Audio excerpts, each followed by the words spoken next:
Today's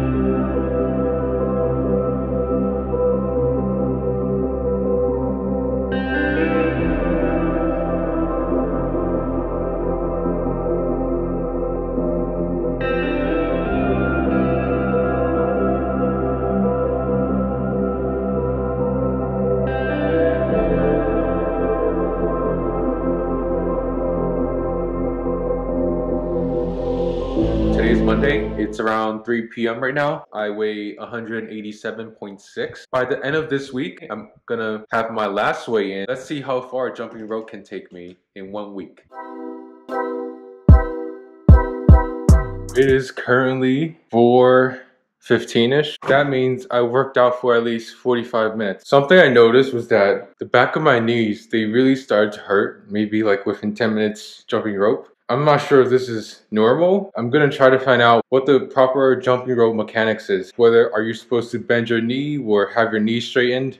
Because I feel like having the back of your knee hurt is not normal. So I'm gonna have that figured out by tomorrow so that I can have a smoother session. Today is Wednesday. Yesterday I skipped jumping rope because my knees were hurting me.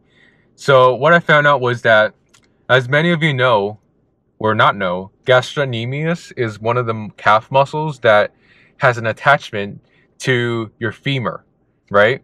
So every time I was jumping, I feel like I wasn't bending my knees enough, and there was a pull on the back of my heel from the gastroc, and that's what's causing so much pain.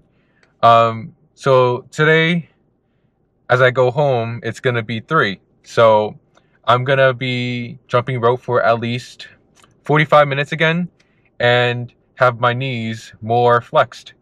That way I don't cause any trauma. On Tuesday, I could barely walk. That's how bad it was. Yeah, that's a lesson learned.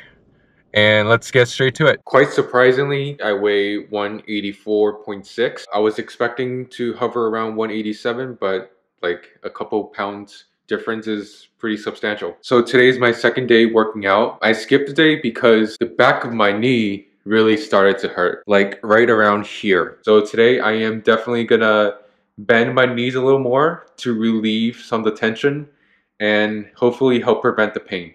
All right, so I'm gonna see you guys in 45 minutes, tell you guys if there's any difference with the new way that I'm gonna be jumping rope, and report back to you guys. Whew, guys, today felt so much better. My knees were flexed and it felt so great. There was not a single amount of tension on my knees, and I was able to jump for a longer period of time. It's incredible. Changing your form helps so much. All right, so today's my 3rd day. I weigh 188.2, so slightly higher than what I had, I think just yesterday. Maybe I ate too much lunch today. That's why it kind of spiked up a little bit. But overall, I did about 45 minutes of jumping rope and about 100 push-ups. For dinner today, I'm gonna be cooking some bok choy. I'll also be getting a tiny piece of pork and putting it in the air fryer. Well, there you have it. I never count calories. It's all about how much I ate. So I know that for lunch, I ate more than I should. And so for dinner, I cut it down. I feel like this is a good equalizer.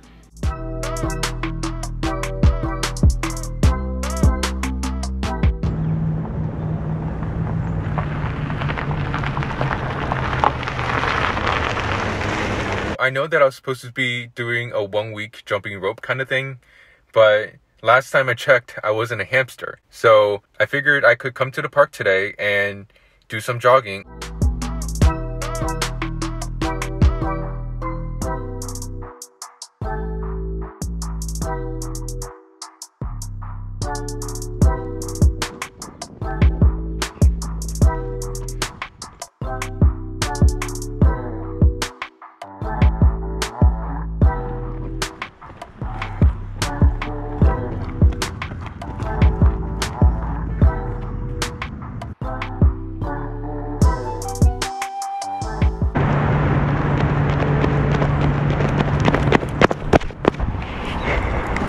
Currently it's 9:36. have been gone for more than 1 hour. I gotta say, it was a mix of walking and running. I don't know if you can tell by how much I'm sweating, but I clearly put in some work. I feel like that run was sufficient enough for today. Let's summarize how much I've weighed throughout the week. I was 187.2 to begin with. And then the next day, I was down a couple pounds to 184 something-ish. Just yesterday, I was about 185.2. Today, I weigh 186.2. My weights have fluctuated, and that has so many contributing factors, like how much I ate that day, how much water consumption, did I use the bathroom? The main goal is to have a balanced meal, and also to make sure that you are actually exercising every single day. So fairly recently implemented new restrictions on gyms, closing them down for the remaining of this year. So that's how I got this idea of jumping rope for 7 days.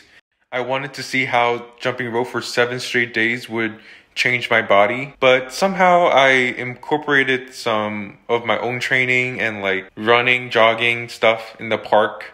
So like this video just lost all sort of cohesiveness, but I think it just goes to show that even though there are restrictions in place, it doesn't stop you from taking care of yourself, and it can be done safely. Having jumped rope for 5 days now, one of my advice to anyone who wants to start jumping rope is that you should really be familiar with the biomechanics of jumping rope.